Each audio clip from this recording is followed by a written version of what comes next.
အားလုံးမင်္ဂလာပါစံကေအန်လိုက်တမင်မှာပြန်လည်ကြိုဆိုပါရစေကျွန်တော်နာမည်စာနီကျော်ပါစီမံခန့်ခွဲမှုဘာသာရပ်တွေကိုတင် जा ပို့ချနေတဲ့ဆရာတယောက်ဖြစ်ပါတယ်ဒီနေ့ဒီဗီဒီယိုလေးမှာတိမ်ငယ်စိတ်ကိုဘယ်လိုဖယ်ရှားမလဲတနည်းအားဖြင့်တိမ်ငယ်စိတ်ကိုဖယ်ရှားနည်းအကြောင်းကိုမျှဝေသွားမှာဖြစ်ပါတယ်လူတိုင်းမှာတိမ်ငယ်စိတ်ဆိုတာရှိတတ်ကြပါတယ်တခါတရံရှိတာနဲ့မကြာခဏရှိတာ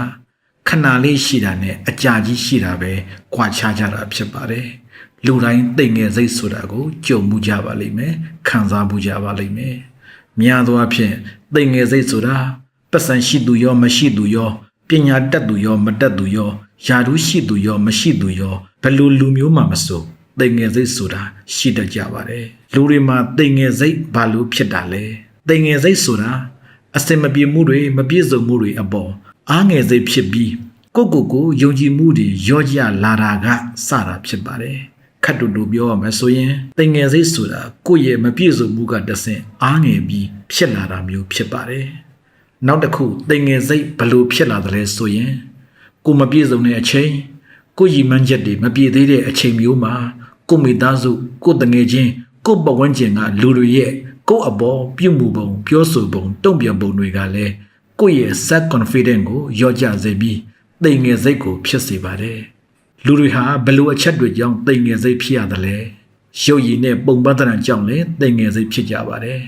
ဥပမာရုပ်ရည်မလှလို့ခန္ဓာကိုယ်ဝနေလို့အရက်ပုလို့အရက်ရှည်လို့စတာတွေကြောင့်တိမ်ငယ်စိတ်ဖြစ်တတ်ကြပါတယ်ငွေကြေးဝင်ငွေနဲ့အလုတ်ကန်ကြောင့်လည်းတိမ်ငယ်စိတ်ဖြစ်တတ်ကြပါတယ်ဥပမာအလုတ်မရှိလို့ဝင်ငွေမရှိလို့ငွေကြေးချွတ်တဲ့လို့လစားနဲလို့စတာတွေကြောင့်လည်းတိမ်ငယ်စိတ်ဖြစ်တတ်ကြပါတယ်နောက်ပြီးရင်မချက်ပန်းနိုင်ကိုရောက်အောင်မစွမ်းဆောင်နိုင်ရင်လည်းပဲတိမ်ငယ်စိတ်ဖြစ်တတ်ကြပါတယ်ဖွဲမရလို့ဇရမ်းမအောင်လို့ဆိုတာတွေကြောင့်လည်းတိမ်ငယ်စိတ်ဖြစ်တတ်ကြပါတယ်ကိုနဲ့တတ်တူရွယ်တူတွေလောက်မအောင်မြင်ဘူးလို့ခံစားရရင်လည်းတိမ်ငယ်စိတ်ဖြစ်တတ်ကြပါတယ်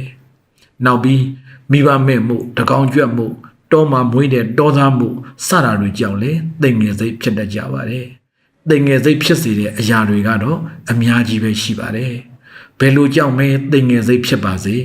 တိမ်ငယ်စိတ်ဖြစ်လာရင်တော့အကြာကြီးမွေးထားလို့မရပါဘူးမောင်းထုတ်ပြရမှာဖြစ်ပါတယ်ဖယ်ရှားပြရမှာဖြစ်ပါတယ်တိမ်ငယ်စိတ်ကိုဘာလို့ဖယ်ရှားရမှာလဲ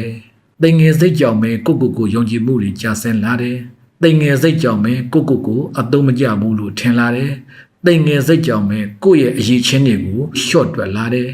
တိမ်ငယ်စိတ်ကြောင့်မဲအစိုးမြင်စိတ်တွေများလာတယ်မနာလိုစိတ်တွေများလာတယ်ဒေါသတွေများလာတယ်တိမ်ငယ်စိတ်ကြောင့်ပဲစွမ်းဆောင်ရည်တွေကျလာတယ်ပြောရမယ်ဆိုရင်တိမ်ငယ်စိတ်ဟာလူတစ်ယောက်ရဲ့အောင်မြင်မှုကိုအဟန့်တားလည်းဖြစ်စေတယ်လို့အတားအဆီးလည်းဖြစ်စေပါတယ်ဒါကြောင့်တိမ်ငယ်စိတ်ကိုကျွန်တော်တို့တွေဟာဖယ်ရှားပြရမှာဖြစ်ပါတယ်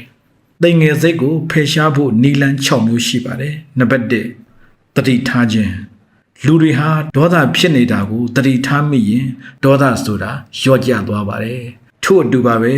လူတယောက်ဟာတိမ်ငယ်စိတ်ဖြစ်နေရင်ငါတိမ်ငယ်နေပါလားလို့တတိထားလိုက်ဖို့လိုအပ်ပါတယ်အဲ့ဒီလိုတတိထားလိုက်ခြင်းဟာတိမ်ငယ်စိတ်ကိုဖယ်ရှားဖို့ရန်အတွက်အခြေခံအကျဆုံးနည်းလမ်းဖြစ်ပါတယ်နံပါတ်2ကိုယ့်ရဲ့အရေးချင်းကိုမြင်အောင်ကြည့်ခြင်းလူတိုင်းမှာကိုယ်ပိုင်အရေးချင်းတွေရှိကြပါတယ်ဥပမာစိတ်ကောင်းရှိတာကိုညီတတ်တာရိုးသားတာကြိုးစားတာလူမှုဆက်ဆံရေးကောင်းတာအကင်းပါတာစတာတွေပဲဖြစ်ပါတယ်ဒီလိုမျိုးကိုယ့်ရဲ့ကိုယ်ပိုင်အရေးချင်းတွေကိုစည်ရင်းလုပ်ပြီး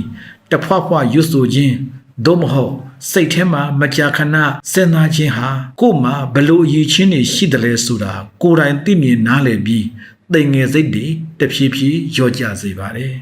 နံပါတ်3အတွေးနဲ့အပြောကိုပြောင်းလဲခြင်းငါမလုံးနိုင်ဘူးငါသုံးမကြဘူးငါအဖြစ်မရှိဘူးလို့ဘယ်တော့မှကိုယ့်မတွေးပါနဲ့ပါဇက်ကလည်းမပြောပါနဲ့ဒီလိုပြောခြင်းဟာ negative set-off တွေဖြစ်ပါတယ်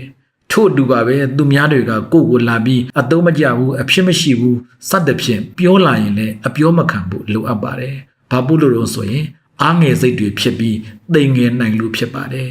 တိမ်ငယ်စိတ်ကိုဖယ်ရှားဖို့ဒီနေ့ကစပြီးငါအသုံးကျအောင်လုပ်မယ်ငါအဖြစ်ရှိအောင်လုပ်တော့မယ်ဆိုတဲ့စိတ်နဲ့ပြောင်းလဲဖို့လိုအပ်ပါတယ် change your story ဖြစ်ပါတယ်နံပါတ်4နှိုင်းရှင်တဲ့စိတ်လူတွေဟာအစင်မပြေမှုတွေမပြည့်စုံမှုတွေကြုံတိုင်းတိမ်ငယ်စိတ်ဖြစ်ကြတာမဟုတ်ပေမဲ့တခြားသူတွေနဲ့တွားနှိုင်းရှင်မိရင်တော့တိမ်ငယ်စိတ်တွေဖြစ်လိရှိပါတယ်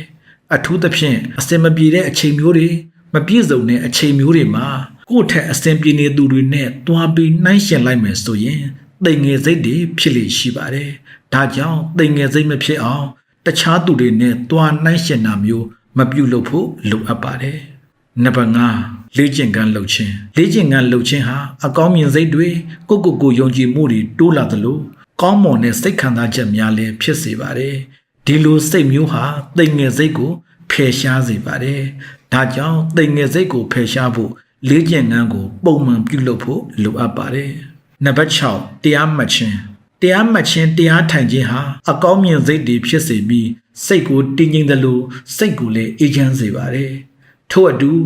စိုးရိမ်စိတ်တွေတိမ်ငယ်စိတ်တွေလည်းပဲလျော့ကျစေပါတယ်။ဒါကြောင့်တိမ်ငယ်စိတ်တွေကိုလျှော့ချဖို့ရန်အတွက်တရားထိုင်ခြင်းတရားမှတ်ခြင်းနည်းလမ်းဟာအကောင်းဆုံးဖြစ်ပါတယ်လို့ပြောရင်ဒီနေ့ဒီဗီဒီယိုလေးကိုအဆုံးသတ်လိုက်ပါတယ်အားလုံးကိုကျေးဇူးတင်ပါတယ်